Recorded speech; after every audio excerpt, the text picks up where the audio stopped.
After slavery was prohibited in 1865, formerly enslaved people in America were granted full citizenship, the right to vote, and under the 14th Amendment, protection from racial violence. Formerly enslaved people were promised land and opportunity, but most got nothing because America quickly devolved into an era of racial terrorism and oppression for black citizens.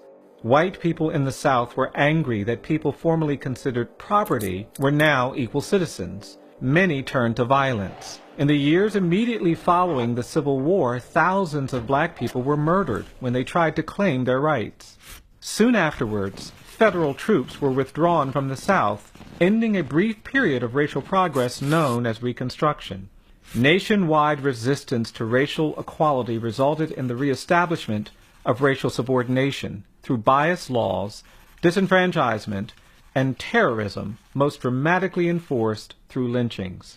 Racial terror lynchings of black people defined a shameful era in America. These lynchings differed from the hanging of white people in places where there was no functioning criminal justice system. Racial terror lynchings were directed at all black people. They enforced compliance with racial hierarchy and white supremacy, and ensured racial segregation and denial of equal rights.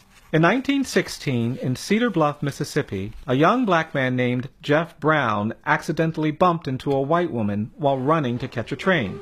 A white mob stopped him and lynched him, beating him and then hanging him from a tree for his insolence and carelessness. His public murder was not about criminal punishment, but was instead about maintaining racial hierarchy and terrorizing the black community. White town residents proudly sold photographs of Mr. Brown's brutalized body hanging from the tree for 5 cents each. The Equal Justice Initiative has documented thousands of racial terror lynchings between 1877 and 1950. EJI has confirmed the lynchings of over 4,000 black people who were tortured, maimed, beaten, shot, hung, and burned alive by crowds of white people, often with the cooperation of law enforcement or government officials. The terror of lynching was so widespread that millions of black people fled the South and settled in the urban North and West as refugees of American terror, shaping the current demographic geography of the United States. On July 5, 1933, an older black woman named Elizabeth Lawrence reprimanded a group of white children who threw rocks at her as she walked home from work. Word spread that a black woman had dared to rebuke white children, and that night an angry mob of white citizens lynched Ms. Lawrence for her audacity. Her home was then burned to the ground. Her son, Alexander, fled to Boston. Racial terror lynchings often had the atmosphere of carnivals, with food vendors and souvenir stands. Hundreds or thousands of white people would often gather to watch and take part in the torture and murder of black citizens. There has been no effort in America to confront this legacy of racial terror. While hundreds of Confederate monuments litter the landscape in southern states, there has been no public recognition of the violence endured by black people.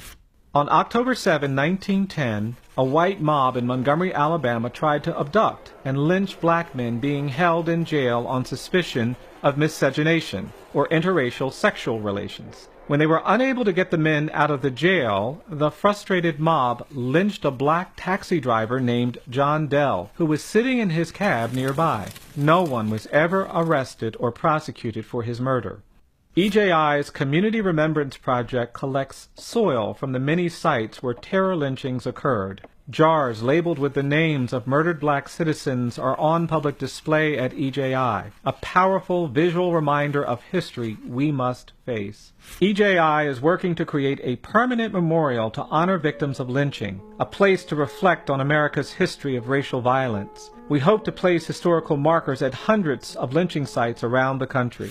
Contemporary issues like police violence, excessive punishment in the criminal justice system, and even harsh and punitive treatment of children of color in schools and on streets cannot be understood without a deeper examination into our history of racial violence. More truthful discourse and reflection on our history of racial injustice is essential for us to achieve racial equity. Confronting the legacy of lynching is critical to advancing this conversation. We hope you will join our effort to help towns, cities, and states confront and recover from these tragic histories of racial violence through truth and reconciliation, where there can truly be equal justice for all.